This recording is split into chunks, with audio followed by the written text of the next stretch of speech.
Alors, vous avez été ami avec Johnny Hallyday, vous avez même écrit une chanson pour lui, Bruno Puzzoulou. Il Oui, était important pour vous dans votre vie? oui, on a tourné un film ensemble à Barcelone, pourquoi pas moi. Puis après, on est restés amis. Et Il donnait pas son amitié facilement, Johnny. surtout, on pouvait avoir l'impression d'être ami avec lui, mais là, ça s'est fait sur la durée.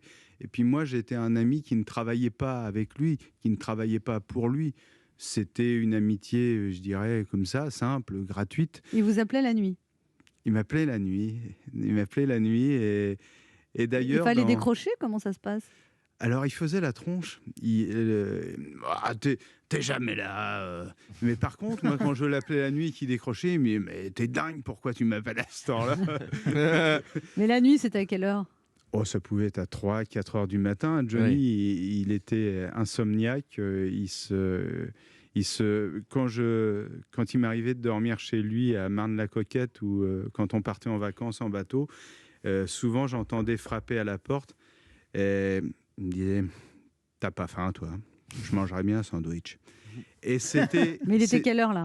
Bon, il était 3, 4 heures du matin, mais c'était une manière très émouvante de dire, j'ai pas envie d'être seul, C'est ça, tu oui. peux pas être avec moi, tu peux pas me tenir compagnie. C'était ça, Johnny. C'était pas manger un sandwich, c'était, j'ai pas envie d'être tout seul. Et ça, c'était très émouvant.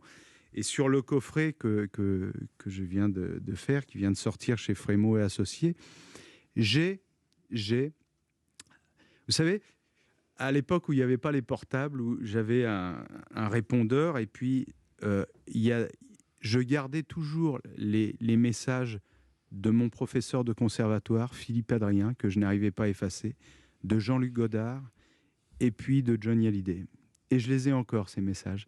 Et sur le coffret qui vient de sortir, j'ai mis, il y a 3 messages téléphoniques de Johnny que j'avais conservés. Alors, je mets ceux qui peuvent être entendus par tout le monde, mais où Johnny, justement, se plaint que je lui réponds pas. C'est drôle. Ou pour rire, il m'engueule un peu. T'es jamais là, on peut jamais t'avoir au téléphone. Et rappelle, merde, mais rappelle.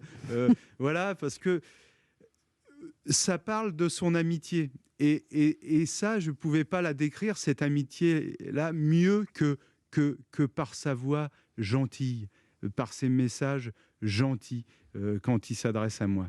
Et ça me touchait beaucoup.